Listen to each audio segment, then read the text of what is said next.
I'm Melissa, 34. 3 months ago, I sat in a sterile conference room while my stepfather's personal attorney slid a document across the mahogany table that I'd never seen before.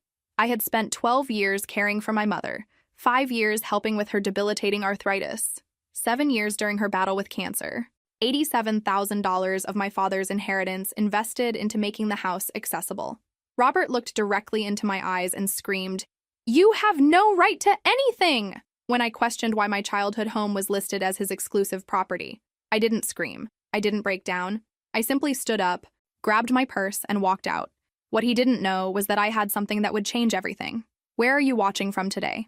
Drop your location in the comments below and hit that like and subscribe button if you've ever felt betrayed by someone who was supposed to protect you. You'll definitely want to stick around for what happened next. 1 month after that meeting, Robert received the first court summons, initiating what would become a nearly year-long legal battle. I had documented proof that I was legally co-owner of the house and was beginning the process to reclaim it entirely, as established in our legal agreement. Now he knows who really has no rights. The silence in that conference room when I stood up still echoes in my mind. The attorney had been mid-sentence, explaining how generous Robert was being by allowing me 2 weeks to remove my belongings from my childhood bedroom. I remember how Robert's face shifted from anger to confusion when I didn't argue back. He expected tears. He expected begging. That's what I'd always done before. "You'll regret this," he called after me as I reached the door. I turned back for just a moment. "No, Robert, I won't." The parking lot was scorching that day. July in Arizona means the asphalt radiates heat like a furnace. I sat in my car for 10 minutes, air conditioning blasting, just breathing. My phone buzzed 7 times with calls from Robert. I silenced it without looking. When I finally drove away, something felt different. Like the weight I'd been carrying for years had shifted. Not disappeared, just redistributed into something I could actually use. I drove straight to Lauren's office. Lauren has been my best friend since college and is now a real estate attorney. She was expecting me. I'd called her the moment I found the hidden documents 3 weeks earlier. "How did it go?" she asked as I collapsed into the chair across from her desk. "Exactly how we expected," I replied. "He thinks he has it all figured out." Lauren smiled and pulled out a thick folder. "Then he's in for quite a surprise." We spent the next 3 hours finalizing the legal paperwork. Every receipt from the renovations, every bank transfer, the co-ownership agreement my mother had insisted we draft when I first started investing in the house, the clause about automatic transfer upon her death, carefully crafted to comply with Arizona property law through a transfer on death deed. "This is solid, Melissa," Lauren said, reviewing the documents again. "Your mother was incredibly thorough. The prenuptial agreement explicitly kept this house as her separate property, and the transfer on death provision is ironclad under Arizona law."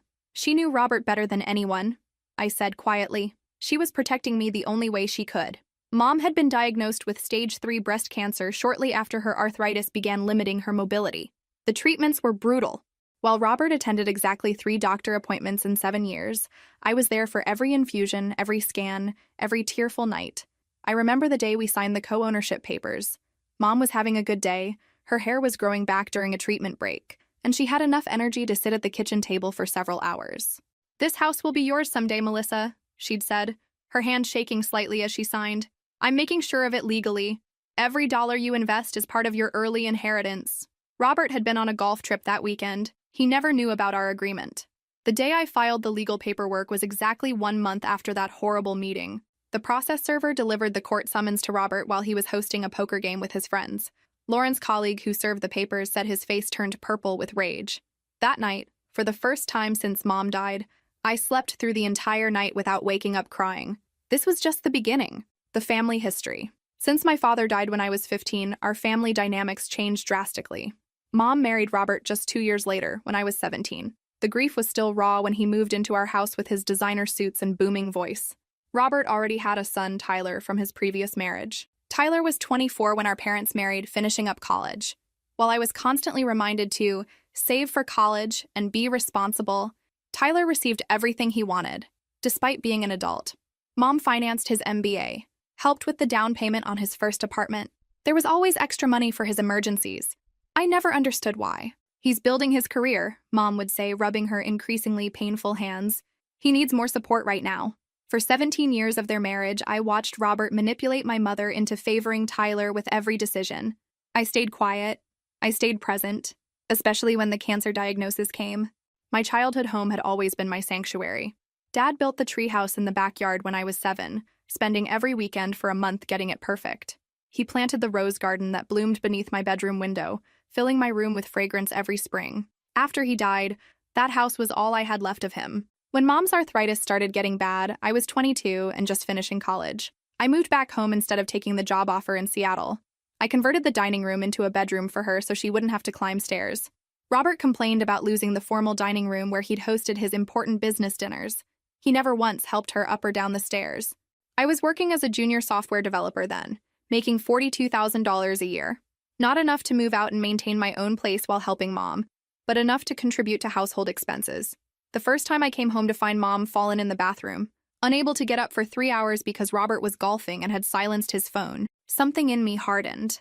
"We need to make this house accessible," I told him that night. "Do you know how much that costs?" He scoffed. "Besides, she'll get better." But she didn't get better. The arthritis spread to more joints. Then came the cancer diagnosis. I remember sitting in the doctor's office, holding Mom's hand while the oncologist explained the treatment plan. Robert was checking his email on his phone. "Stage 3, the doctor had said, "but we have good treatment options." That night, I made a decision. I would access the inheritance money my father had left me, which had been in a trust until I turned 25. $87,000 that I'd been saving for a down payment on my own home someday. "I want to renovate the house," I told Mom the next day.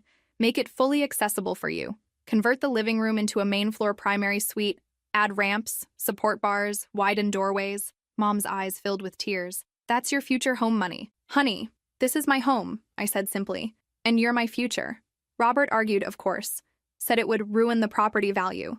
But Mom stood firm, one of the few times she ever contradicted him. What Robert didn't know was that Mom had already been thinking ahead. She'd consulted with her longtime family attorney, Mr. Wilson, about protecting my investment and ensuring the house would eventually be mine.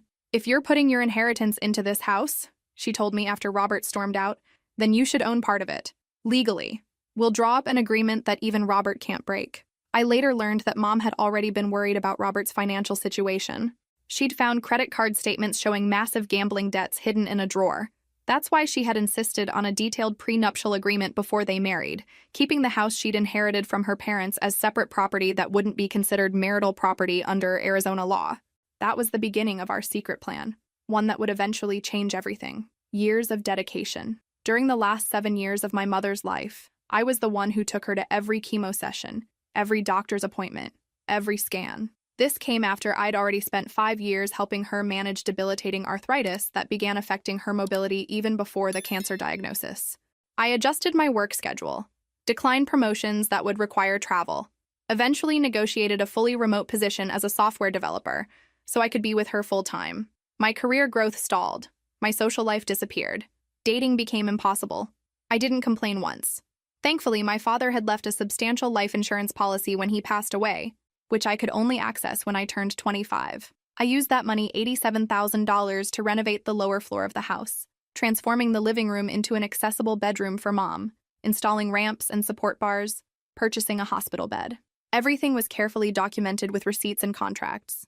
My mother insisted we create a formal co-ownership agreement with a gradual transfer clause. "This house will be yours one day, Melissa," she said, her once strong handwriting now shaky as she signed the papers. "I'm making sure of it legally. Every dollar you invest here is part of your advanced inheritance, and when I'm gone, my portion will automatically transfer to you." The house had been in our family for 3 generations. My grandparents had purchased it in 1962 for $18,500. My mother inherited it when they passed away, 5 years before she married Robert. Now it was worth just over $650,000, thanks to the booming Arizona real estate market and the renovations I'd made. Robert had his own property from before their marriage, a vacation home in Sedona, worth nearly $800,000. Mom had signed a prenuptial agreement waiving any claim to it.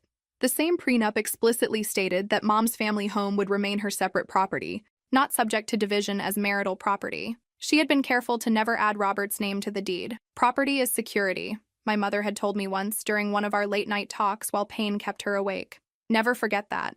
Each day became a careful routine. I woke at 5 a.m. to start working early, allowing me to take breaks throughout the day for Mom's care.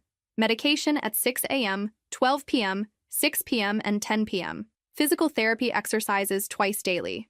Meals prepared with careful attention to what would be gentle on her stomach after treatments. When the pain was at its worst, I would sit beside her bed reading aloud from her favorite mystery novels, just to give her mind somewhere else to go. Robert was always too busy or too tired to help. His business trips conveniently coincided with her most difficult treatment weeks. When he was home, he complained about the medical equipment cluttering the house, about the smell of the special cleaning products we needed to use for her sensitive skin. More than once, I caught him examining bank statements or searching through Mom's desk drawers late at night. I didn't understand why until much later. Tyler visited maybe 5 times in 7 years, always with expensive gifts that were entirely impractical silk robes Mom couldn't put on by herself, gourmet food baskets with items too rich for her sensitive digestive system, theater tickets for shows she was too ill to attend. I never said a word about any of it, not to Mom. "Where are you getting the money for all these renovations?" Robert asked once, eyeing the new wheelchair ramp being installed. "My inheritance?" I answered simply. He nodded, clearly pleased that it wasn't coming from his money. What he didn't know was that Mom and I had already visited Mr. Wilson, her longtime attorney, and created legal documentation for every dollar I invested. Each improvement gave me a greater percentage of ownership in the house.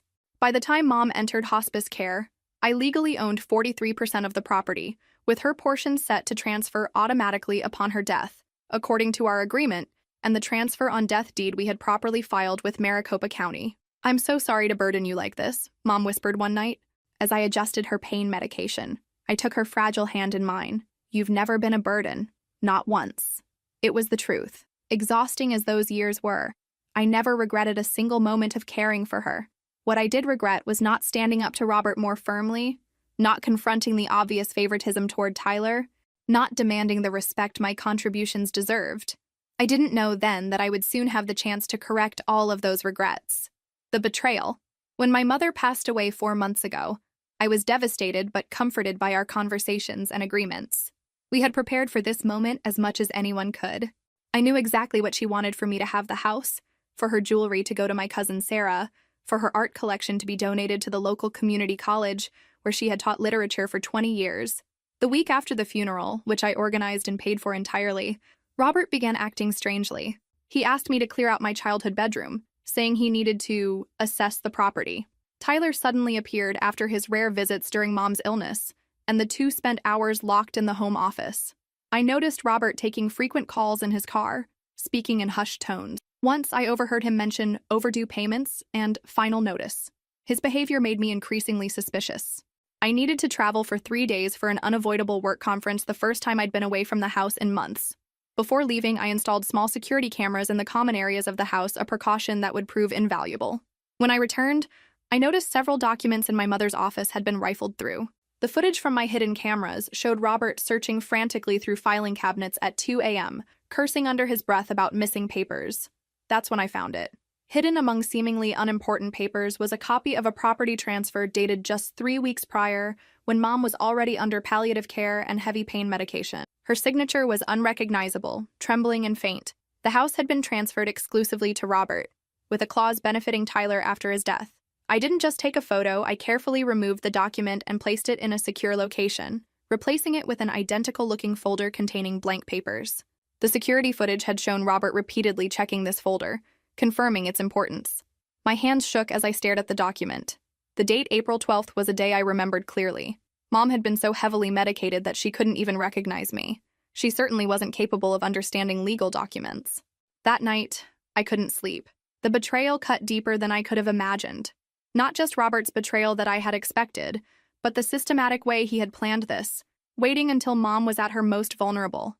The next morning, Robert was unusually cheerful. "I'm thinking of updating the kitchen," he mentioned casually over coffee. "Now that we don't need all those accessible modifications anymore." I nearly choked.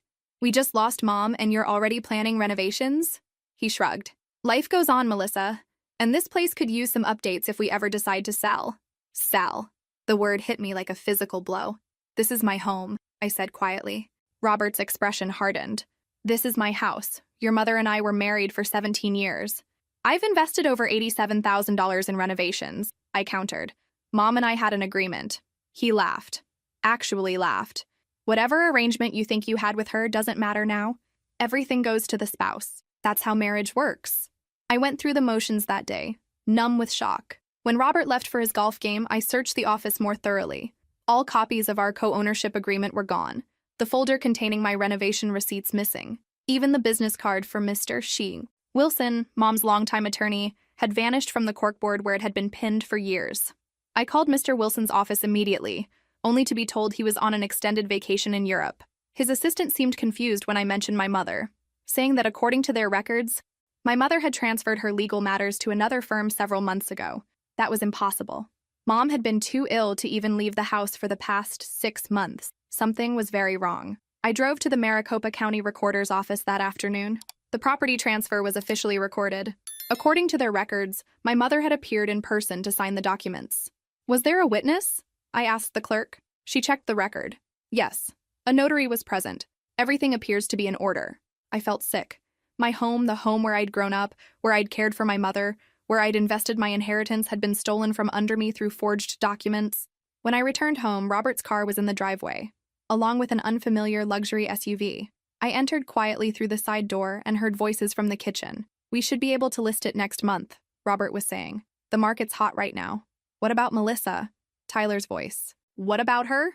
Robert scoffed. She has no claim here. Once we sell, I'll give her a few thousand to shut her up. She's always been pathetically eager to please.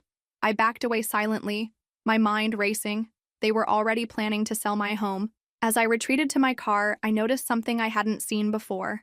A stack of mail on the entry table included multiple envelopes with final notice and overdue payment stamped in red. Robert was in serious financial trouble. I had to act fast. The revelation and support. I called my best friend Lauren immediately. As a real estate attorney, she would understand the legal implications better than anyone. Meet me at Cornerstone Coffee in 15 minutes, she said after hearing the urgency in my voice. Bring any documentation you have. I grabbed my laptop and the external hard drive where I'd stored digital copies of everything related to the house renovations. Thank God for my programmer's paranoia about backups. Lauren was already waiting when I arrived, 2 steaming mugs on the table. I hadn't slept in 36 hours. My hands trembled as I passed her my laptop. This seems like coercion of a vulnerable person, she said after reviewing the documents. The signature doesn't even look like hers, and the timing raises serious ethical and legal questions. Relief washed over me. I wasn't crazy. Someone else could see the wrongness too. What can I do? My voice sounded small, even to my own ears. Lauren's expression turned determined. First, we need medical confirmation of your mother's condition during that time period. She helped me draft an email to Dr. Martinez, the oncologist who had cared for Mom for years. After some initial hesitation regarding confidentiality issues, he consulted the hospital's legal department and confirmed he could testify about a deceased patient's cognitive capacity in cases of suspected fraud or coercion, especially with the medical representative authorization Mom had signed naming me. I can confirm your mother was under intensive palliative medication during that period, he explained in his reply. In my professional opinion, she was not in a condition to make complex legal decisions in the final weeks of her life. If officially requested by the court, I can provide a detailed medical opinion regarding her cognitive capacity at that time. Another piece of the puzzle locked into place.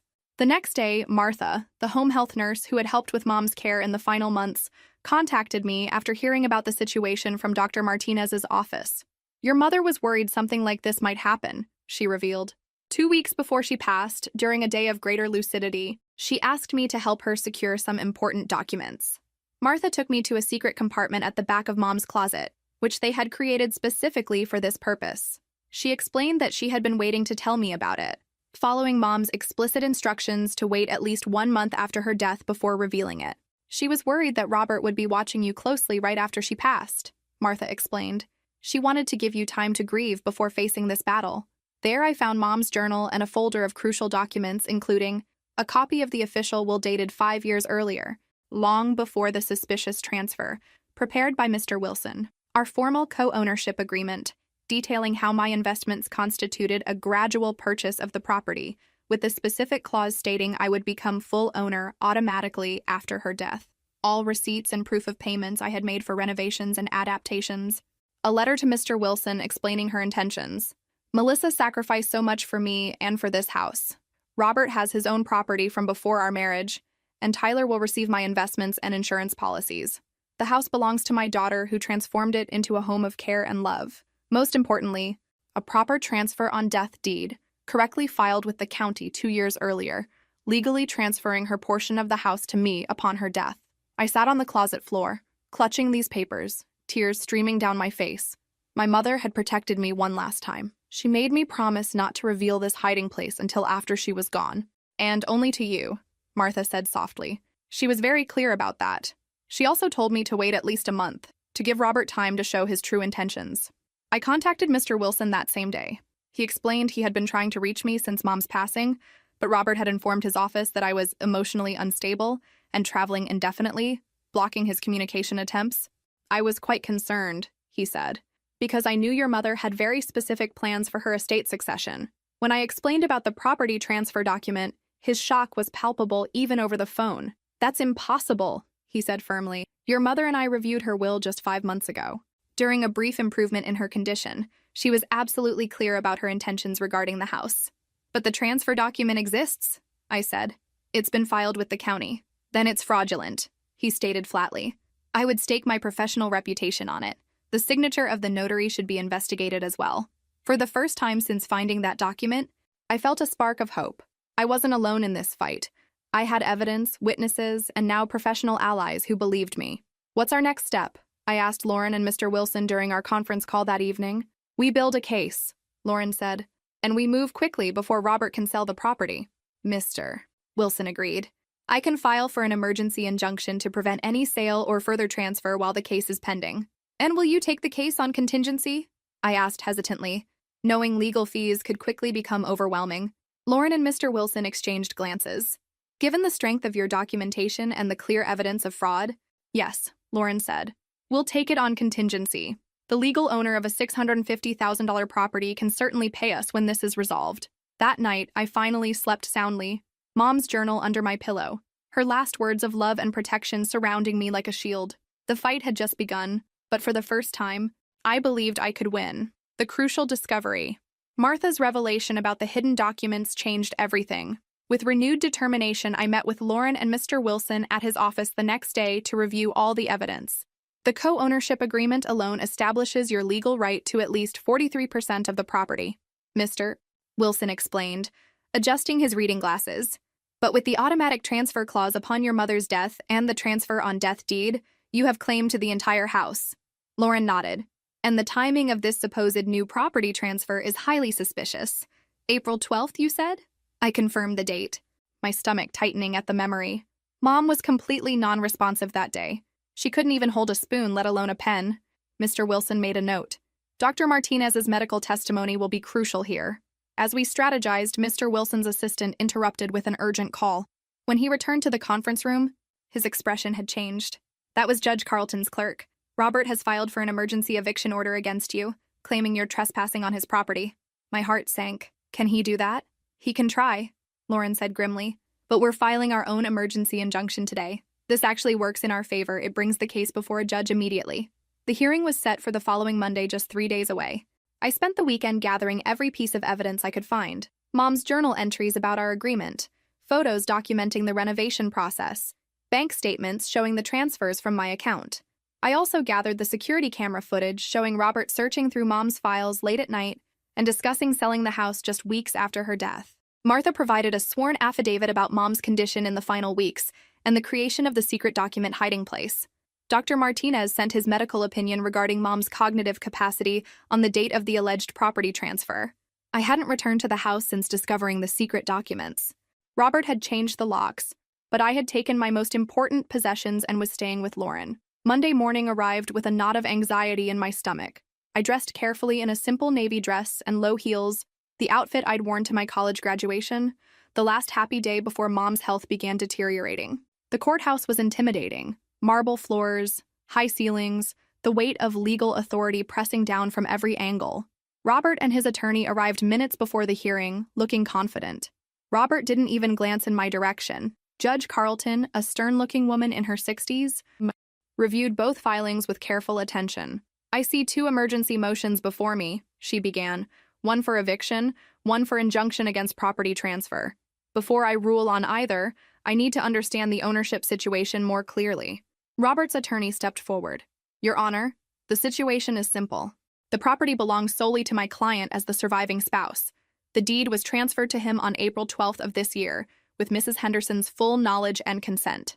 And the co-ownership agreement referenced in the injunction filing? Judge Carlton asked. The attorney waved dismissively. An informal arrangement at best, superseded by the legal transfer of the deed. Lauren stood. Your Honor, we have substantial evidence that the April 12th transfer was fraudulent. Ms. Henderson's mother was under heavy palliative care medication and lacked the cognitive capacity to understand or consent to such a transfer. We have her oncologist's sworn statement to that effect. She presented the documents we had gathered. The medical records, the original co-ownership agreement, the renovation receipts, Martha's affidavit, the prenuptial agreement that explicitly kept the house as Mom's separate property, the transfer on death deed. Judge Carlton reviewed them carefully, her expression giving nothing away. Mr. Henderson, she finally said, looking directly at Robert, can you explain why this property transfer occurred when your wife was, according to her doctor, heavily medicated and approaching the end of her life? Robert shifted uncomfortably. She had been talking about transferring the property for months. We simply finalized her wishes. And the co-ownership agreement with her daughter? A misunderstanding, Robert's attorney interjected. Mrs. Henderson never intended it to be legally binding. Judge Carlton's eyes narrowed. Yet it bears the signatures of both parties, was notarized and filed with the county recorder's office 3 years ago. And I'm particularly interested in this transfer on death deed, which appears to have been properly executed and recorded 2 years ago. The room fell silent. I'm denying the eviction order, Judge Carlton finally said, and granting a temporary injunction against any sale or transfer of the property until this matter can be fully litigated. Ms. Henderson may continue to reside in the home during this period. Relief flooded through me. It wasn't a final victory, but it was a crucial first step. As we left the courtroom that day, Robert caught up to us in the hallway. This isn't over, he hissed. That house is mine. Your mother wanted me to have it. I looked him directly in the eyes. Then you have nothing to worry about when all the evidence is presented.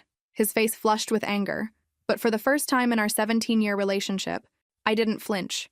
When I returned to the house that evening, I noticed that Robert had hastily cleared out his personal belongings. The security cameras I had installed captured him removing documents, jewelry, and even some of Mom's artwork items that were specifically mentioned in her will as going to other people. I documented everything, adding it to our growing case file. The cameras had proven their worth many times over. As I settled back into my childhood home, I felt both vindicated and exhausted. The battle was far from over, but I had won the first skirmish. That night, I opened Mom's journal again, finding strength in her words. Stay strong, my girl. You've always been the fighter in the family. The decision. With the emergency injunction in place, I moved back into my childhood home that evening. Robert had cleared out his personal belongings while I was away, leaving empty spaces throughout the house. I stood in the doorway of what had been Mom's bedroom, the accessible space I had created for her, and felt a wave of memories wash over me. Her voice, weak but determined. This house will be yours, Melissa. I'm making sure of it. Lauren called that evening. We need to discuss next steps. This is just the beginning. She was right. The injunction was temporary, designed to maintain the status quo until a full hearing could be scheduled. The real battle was still ahead. I sat at the kitchen table where Mom and I had signed our co-ownership agreement, spread all the documents before me, and made a decision. I would fight with everything I had. The next morning, I drafted a formal email to Robert. I am writing to inform you that I will not be removing my belongings from the house. I am taking legal action to protect my property rights as established in the co-ownership agreement with my mother and the transfer on death deed. Going forward, please direct all communication through my attorneys. I included Lauren and Mr. Wilson's contact information, then blocked Robert's number and Tyler's. My hands trembled as I hit send, but my resolve was firm. Mr. Wilson filed the formal complaint contesting the property transfer the following day. The legal language was precise and damning. Fraudulent transfer executed while the grantor was incapacitated due to terminal illness and palliative medication. Coercion of a vulnerable individual. Attempt to circumvent legally binding prior agreements. The court has assigned Judge Ramirez to the case, Lauren informed me a week later. She's known for being thorough and fair, but Robert's team has requested a jury trial, which will extend the timeline. How long? I asked. 8 to 14 months, potentially. I felt my heart sink. Over a year of legal battles, thousands in attorney fees, the emotional toll of fighting family in public. Is it worth it? I whispered. Lauren squeezed my hand. Only you can answer that. But based on the evidence, you have a strong case. And remember, we're working on contingency because we're confident in the outcome. That night, I sat in Dad's old study, the one room I hadn't renovated for Mom, and opened her journal. The entries from the last year of her life were sporadic, often interrupted by illness but clear in their intent. March 15th. Worried about what Robert might do after I'm gone. He's been asking strange questions about the house deed. Called Mr. Wilson today to confirm our arrangement for Melissa is secure. April 6th. Bad day. Pain at level 8. Robert brought papers to sign, but I couldn't focus enough to read them. Told him I needed Mr. Wilson to review anything first. He seemed angry. April 10th. Asked Martha to help me secure important documents. Don't trust R anymore. Need to protect M's future. March 3rd. Found another credit card statement. Robert owes $78,000 to someone named Victor. Gambling debts? Now I understand why he's been so interested in the house lately. The final entry, dated April 18th, just 2 weeks before she passed. If you're reading this, Melissa, I'm gone. Fight for what's yours. You've earned it through years of love and sacrifice. Don't let anyone tell you otherwise.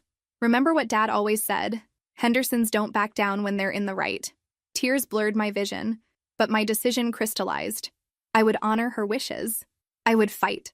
The next morning I called Lauren. I want to proceed with the case. All the way. Are you sure? It won't be easy. I'm sure, I said, my voice steadier than it had been in months. This isn't just about a house. It's about honoring Mom's wishes and standing up for myself. That afternoon, I received notice that Robert had begun telling family members and mutual friends that I was trying to steal the family home and being an ungrateful daughter. I didn't respond to any of the confused messages that followed. Instead, I focused on preparing for the long legal battle ahead. Lauren and Mr. Wilson helped me understand the process. Discovery would come first, the formal exchange of evidence and depositions, then pretrial motions. Finally, if no settlement was reached, the trial itself. Document everything, Lauren advised. Any communication from Robert or Tyler, any attempts to access the property, any comments to mutual friends. I created a secure digital folder for every piece of evidence, every email, every text message. I maintained the security cameras around the house, upgrading to a system that would store footage securely in the cloud. I was building an impenetrable case. A week later, the security cameras captured something significant. Robert trying to enter the house at 1 a.m. using a key that no longer worked. The footage clearly showed him attempting multiple doors before giving up in frustration. The next day, there was a failed attempt to access my bank accounts online, the IP address traced back to Robert's home. I added these incidents to our growing file. Each one strengthened our case, showing a pattern of desperation and questionable behavior. Throughout this period, I noticed Tyler driving by the house occasionally, slowing down but never stopping. Unlike his father, he seemed conflicted, uncertain. Once our eyes met as he passed, and I saw something unexpected in his expression: doubt. What do you think will happen next? Leave your predictions in the comments below. The legal confrontation. The preliminary hearing was scheduled 6 weeks after filing the case. I arrived at the courthouse 30 minutes early, my stomach in knots despite weeks of preparation. Robert showed up with Tyler at his side, both in expensive suits, accompanied by a real estate attorney who specialized in probate matters. This was different from the corporate lawyer who had been at the emergency hearing. Robert was taking this seriously now. Judge Ramirez called the court to order precisely at 9 a.m. Her efficiency was intimidating. No wasted words, no patience for legal theatrics. I've reviewed the filings from both parties, she began. This is a complex case with serious allegations of fraud and coercion. Today's hearing will establish the timeline for discovery and set preliminary parameters. Robert's attorney argued first, presenting the property transfer document as definitive proof of ownership. Mrs. Henderson clearly intended her husband to have the family home. The plaintiff's claims about an informal co-ownership arrangement cannot override a legally executed deed transfer. When it was our turn, Lauren presented the co-ownership agreement, complete with notarization and county filing stamps from 3 years prior. She questioned the suspicious timing of the new transfer and presented Dr. Martinez's affidavit regarding Mom's mental capacity. Your Honor, we have documentation proving Ms. Henderson invested $87,000 of her own inheritance into making this home accessible for her mother. This wasn't charity, it was an investment in property she legally co-owned, with the understanding that full ownership would transfer to her upon her mother's death. Lauren then presented the transfer on death deed, properly executed and filed 2 years earlier. This document, Your Honor, makes the ownership succession crystal clear. Mrs. Henderson intended for her daughter to receive full ownership upon her death. Robert shifted uncomfortably in his seat. When Lauren mentioned the amount I'd invested, he leaned forward, whispering furiously to his attorney. Judge Ramirez asked several pointed questions about the timeline, particularly focusing on April 12th, the date of the contested transfer. Mr. Henderson, She addressed Robert directly. "Were you present when your wife signed this transfer document?" "Yes, Your Honor," he replied confidently. "And who else was present?" "The notary, of course, and my son stepped in briefly." Lauren made a note. Tyler had not been mentioned as a witness in the original filing. "Ms. Henderson," the judge turned to me, "when did you last see your mother alert enough to understand and sign legal documents?" I took a deep breath. "Mid-March, Your Honor. After that, her medication was increased significantly for pain management. By early April, she often didn't recognize me." Judge Ramirez nodded thoughtfully. "I am establishing a discovery period of 4 months. Both parties will exchange all relevant documentation. Depositions will begin in 6 weeks." As she outlined the schedule, Robert's face darkened. When she mentioned that the house would remain under the temporary injunction, preventing any sale or transfer, he exploded. "This is ridiculous," he shouted, rising from his seat. "She has no right to anything." The courtroom fell silent. Judge Ramirez stared him down. "Mr. Henderson, outbursts like that will not be tolerated in my courtroom. Another such incident will result in contempt charges." Robert's attorney pulled him back into his seat, whispering urgently. Tyler stared straight ahead, his face unreadable, though I noticed a slight wince when his father shouted. As we left the courtroom, I felt Lauren's hand on my shoulder. "That outburst did not help his case," she murmured. Judges notice that kind of behavior. The discovery process began immediately. Both sides exchanged document requests. Robert's team demanded every bank statement, every receipt, every communication between Mom and me regarding the house. We requested all of Robert's financial records from the past 5 years, the contact information for the notary who witnessed the transfer, and detailed information about Mom's medication schedule in April. 1 week after the preliminary hearing, Robert launched a smear campaign. Distant relatives and mutual friends began receiving emails and calls claiming I was stealing the family legacy and being an ungrateful daughter. Aunt Margaret called me, confused. "Robert says you're trying to take the house from him after all he did for your mother. That doesn't sound like you, Melissa," I explained as calmly as I could. "Mom and I had a legal co-ownership agreement. I invested my inheritance in the house with the understanding it would become mine after she passed. Robert is trying to override that with a document signed when she was heavily medicated." "Oh," Margaret said quietly. "He didn't mention any of that." Similar conversations played out with other family members and friends. Some believed Robert's version, others reserved judgment. A few, like my cousin Sarah, who had witnessed Mom's decline firsthand, stood firmly on my side.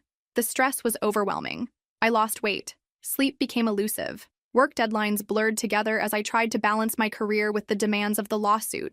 Through it all, I held on to Mom's journal. Her words became my mantra: fight for what's yours. 2 months into the discovery process, something unexpected happened. Our legal team finally located the notary, whose signature appeared on the fraudulent transfer document. Her name was Jessica Alvarez, and when contacted, she was horrified to learn how her name had been used. "I never notarized this document," she stated in a sworn affidavit. "This is not my signature. Someone has forged my credentials." This was a game changer. Forgery of a notary's signature was a serious criminal offense. The case had just moved beyond a civil dispute into potential criminal territory. When confronted with this evidence, Robert's attorney requested an immediate private meeting with our legal team. For the first time, settlement was mentioned. Tyler's demeanor had also changed. During his father's increasingly desperate attempts to discredit me, I noticed him becoming more withdrawn, less supportive. Once, when Robert was particularly vicious in his accusations, Tyler actually walked away. The cracks were beginning to show. The manipulation. Over the next 5 months, as the legal process inched forward with painful slowness, Robert tried every possible tactic to make me give up. First, he sent my Aunt Margaret to convince me. She arrived unannounced one Sunday afternoon, her expression a mixture of determination and discomfort. "Your mother would want the family to stay united," she said, perched awkwardly on the edge of the sofa, "not fighting over material possessions." I offered her tea, my hands steady. "Mom wanted me to have this house. She put it in writing, legally, years ago." "But Robert was her husband," Margaret persisted. 17 years together counts for something." "It does," I agreed. "That's why she made sure he kept his Sedona property, worth nearly $800,000, and why Tyler was named beneficiary of her investment accounts and insurance policies. This house was meant for me." Margaret left without changing my mind. But Robert was just getting started. A week later, his attorney reached out with a settlement offer. I would receive 10% of the house's value if I withdrew the lawsuit. Lauren scoffed when I forwarded the email. "They're getting nervous. Discovery isn't going well for them." She was right. We had learned that Robert had listed the property for sale with a real estate agency just 3 weeks after the funeral, a fact that my attorneys considered extremely favorable to our case. It shows intent to quickly liquidate the asset before any questions could be raised, Mr. Wilson explained. The court will take note of that. The notary fraud investigation was also progressing. The district attorney's office had opened a file on the case, requesting interviews with Robert and the person who had posed as Jessica Alvarez. As the depositions approached, Robert's desperation became more evident. He began showing up at places he knew I frequented: my favorite coffee shop, the bookstore where I bought my weekly mystery novel, even the trail where I jogged every Saturday morning. Each accidental meeting included some variation of, "We should talk privately," without the lawyers. I refused every time, and the security cameras I'd installed around my house captured him driving by at odd hours, sometimes stopping to watch the house for several minutes before driving away. Then came the threats. "If you continue with this lawsuit, certain family secrets might come to light," he said during one encounter at the grocery store. "Things your mother wouldn't want revealed." I stared at him, shopping basket clutched tightly. "Are you threatening me?" "Just being realistic," he said with a shrug. "Lawsuits make everything public record." I reported the incident to Lauren immediately. "He's getting desperate," she observed. "People who are guilty always resort to manipulation when they feel they're losing control." I also filed a police report about the harassment, creating an official record of Robert's increasingly concerning behavior. Tyler's deposition was scheduled first. As Robert's son and a claimed witness to the property transfer, his testimony was crucial. The morning of the deposition, I arrived at Lauren's office to find her frowning at her computer. "Tyler's attorney just requested a postponement," she said, claiming a family emergency. "Is there really an emergency?" Lauren's expression was skeptical. "They've requested a 2-week delay. Judge Ramirez granted it, but with the stipulation that no further postponements will be allowed." 2 weeks later, Tyler finally sat for his deposition. His testimony was a carefully constructed narrative that supported his father's claims while remaining vague on specific details. "Yes, I was present when Catherine signed the transfer," he stated. "Was she alert and aware of what she was signing?" Lauren asked. Tyler hesitated. "She seemed to understand." "Did she read the document?" Another hesitation. "Dad explained it to her." "But did she read it herself?" "I don't recall specifically." The pattern continued. Tyler couldn't remember the notary's name, couldn't recall exactly what time of day the signing occurred, wasn't sure if his stepmother had been given her medication before or after signing. What was notable, however, was Tyler's body language. He avoided eye contact, fidgeted constantly, and when shown photos of Mom from that period clearly incapacitated, his discomfort became visible to everyone in the room. "He's trying to avoid perjury while still supporting his father's story," Lauren explained afterward. "Notice how he never gave a definitive answer about her mental state or capacity." Robert's deposition was next. Unlike his son, he was adamant and specific. Catherine had been completely lucid, had understood exactly what she was signing, had explicitly stated she wanted him to have the house. "She told me she was worried about Melissa making impulsive decisions with such a valuable asset," he claimed. "She wanted me to oversee the eventual sale and ensure Melissa received some benefit, but not control." When asked about the notary, Robert provided a name that didn't match Jessica Alvarez. When confronted with this discrepancy, he claimed memory issues due to the stress of losing his wife. But when pressed about his financial situation, Robert became defensive and evasive. "Are you currently facing any significant debts?" Lauren asked. "That's irrelevant," he snapped. "Let me rephrase. Do you owe money to someone named Victor?" Robert's face paled. "How do you—" He stopped himself, looking to his attorney for help. "We'll need to see the relevance of these financial questions," his lawyer interjected. Lauren smiled calmly. "The relevance, counselor, is establishing motive for committing fraud. Catherine Henderson's journal mentions discovering Mr. Henderson's debts to someone named Victor, which she believed were gambling-related." Robert's attorney requested a break. When they returned, Robert suddenly claimed to be feeling unwell, and the deposition was adjourned. My own deposition focused on the co-ownership agreement, the renovations I'd funded, and Mom's condition in her final weeks. Robert's attorney tried repeatedly to suggest I had manipulated my mother into the co-ownership arrangement. "Isn't it true that you stood to gain significantly from this arrangement?" he asked. "I invested $87,000 of my own inheritance in a house that my mother and I legally co-owned," I replied calmly. "Every dollar was documented and agreed upon. But you expected to receive the entire property eventually, correct?" "According to our legal agreement, yes, that was the arrangement we made together, with legal counsel, when she was completely healthy and competent. Through it all, I maintained the composure Mom had always admired. 'You never let them see you sweat,' she used to say. 'That's your superpower, Melissa.' As the depositions concluded, something subtle but significant had changed in the case dynamics. Tyler had begun to distance himself from his father. Twice during the proceedings, he had contradicted Robert's version of events in small but meaningful ways. And I had noticed something else, Tyler watching me with an expression that looked almost like respect. If you've ever faced manipulation from family members, type strength in the comments. Your story matters and your courage inspires. The transformation. During the months of legal battle, something shifted within me. The constant need to defend myself, to assert my rights, to stand firm against manipulation. It changed me in ways I hadn't anticipated. I started therapy, returned to the gym, and resumed hobbies I'd abandoned during the years caring for Mom. The programming project I'd put on hold, the hiking group I'd left, the book club I'd loved. My therapist, Dr. Levine, helped me recognize the patterns of people-pleasing and conflict avoidance I'd developed over years of navigating Robert's manipulation. You've spent most of your adult life anticipating others' needs, she observed. What happens when you prioritize your own? It was a revolutionary concept. What did I want? What did I need? As the case progressed through its 8th month, I felt stronger every day.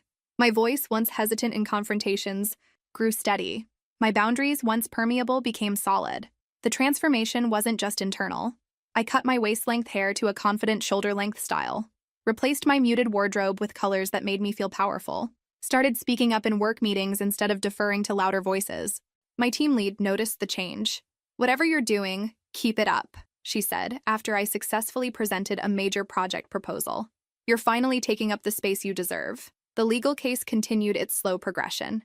Experts were consulted, financial records analyzed, medical opinions filed. Every piece of evidence strengthened our position. The district attorney's investigation into the notary fraud had progressed to formal interviews. The potential for criminal charges loomed over Robert, adding another layer of pressure. Then, one Tuesday afternoon, Robert appeared unexpectedly at my workplace. I was leaving the office when I spotted him waiting by my car in the parking garage. My old self would have felt trapped, anxious. The new me felt only calm determination. "We need to talk privately," he said, approaching as I unlocked my car. "Anything you have to say can go through my attorneys," I replied, my voice steady. "Melissa, we're family," he implored, his tone suddenly gentle. "Your mother never would have wanted this." I looked directly into his eyes. "My mother never would have wanted you to try to steal from me after everything I did for her." "I'm not fighting over a house, Robert. I'm honoring her wishes and my own worth." His expression hardened. "You're making a mistake. I'm offering you one last chance to settle this reasonably." "My attorneys have been clear about what constitutes a reasonable settlement," I replied. "Full recognition of my ownership rights, as legally established years ago." "You'll regret this," he threatened, his mask of familial concern slipping, "when all the legal fees eat up whatever value you think you're protecting." I placed my bag in the car calmly. "The house is worth $650,000. My legal team works on contingency.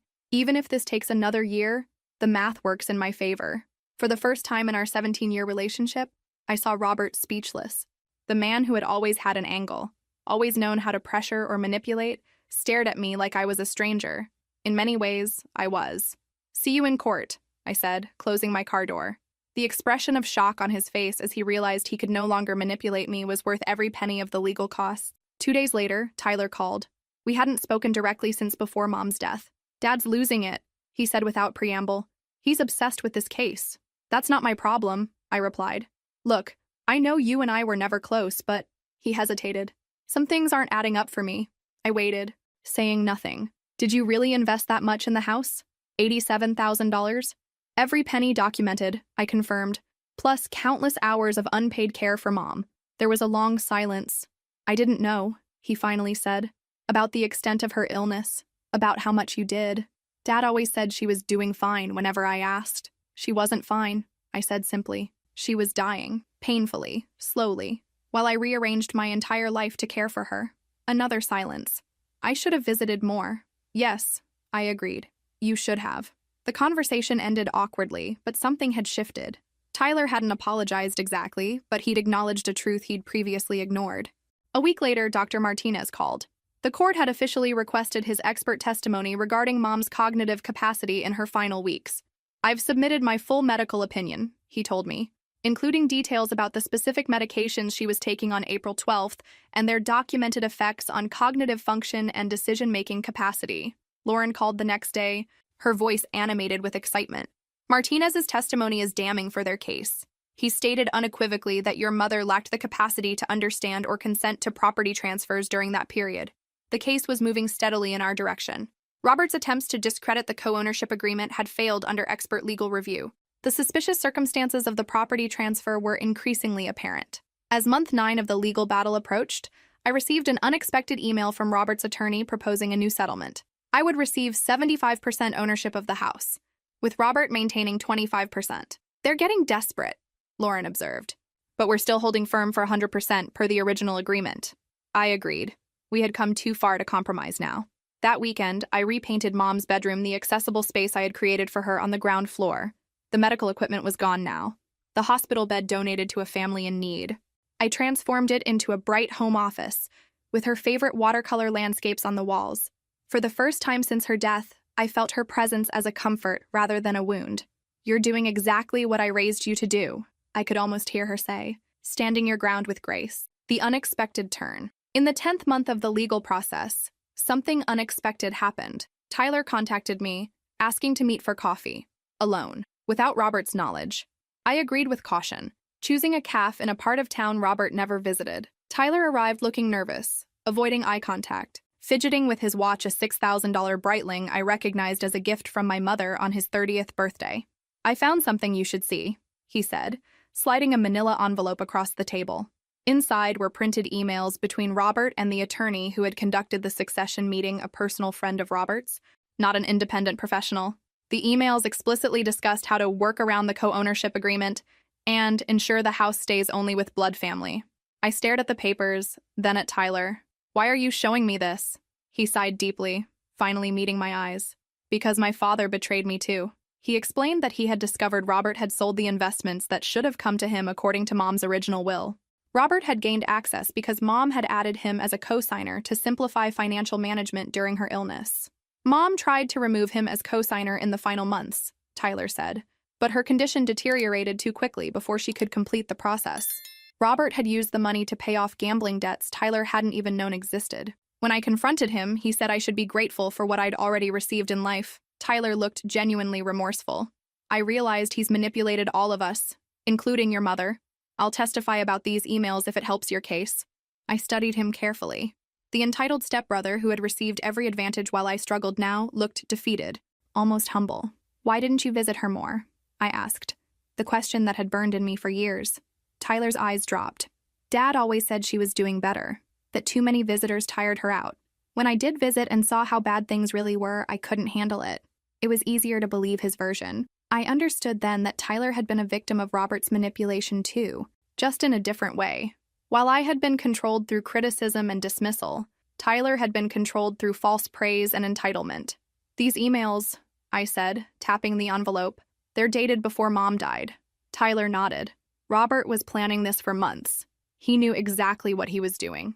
Tyler had more to share. He had discovered that Robert owed over $150,000 to a loan shark named Victor Mendez. The gambling debts were much worse than anyone had realized. He needs to sell the house, Tyler explained. These people don't take IOUs. That's why he's been so desperate. The next day, I forwarded the emails to Lauren and Mr. Wilson. Their response was immediate and energetic. This is the smoking gun, Lauren declared during our emergency meeting. Proof of premeditated intent to circumvent the legal agreement. The court will take a very dim view of this. Should we depose Tyler again? I asked. Mr. Wilson shook his head. Better to save his new testimony for trial. The element of surprise will be valuable. However, we did inform the district attorney's office about the new evidence. The investigation into the notary fraud was now expanding to include potential conspiracy charges. The case accelerated after that. Judge Ramirez scheduled the final hearing for the following month, almost exactly 1 year after that first terrible meeting, where Robert had shouted that I had no rights. As the trial date approached, Robert made one last desperate attempt. He appeared at my house on a Sunday morning looking haggard and aged. I know about Tyler, he said when I opened the door. He's betrayed his own father. He's chosen truth, I corrected. There's a difference. Robert's facade cracked. I can't lose this house. I've already lost everything else. For a moment, I almost felt sorry for him. Almost. You could have approached this honestly from the beginning, I said. Acknowledged the legal agreement Mom and I had. Respected her wishes. She was my wife, he exploded. 17 years. That should count for something. It did, I replied calmly. She made sure you kept your Sedona property, made sure you received her pension. She provided for you, Robert. She just didn't give you everything, especially not something that was partially mine already. His expression darkened. This isn't over.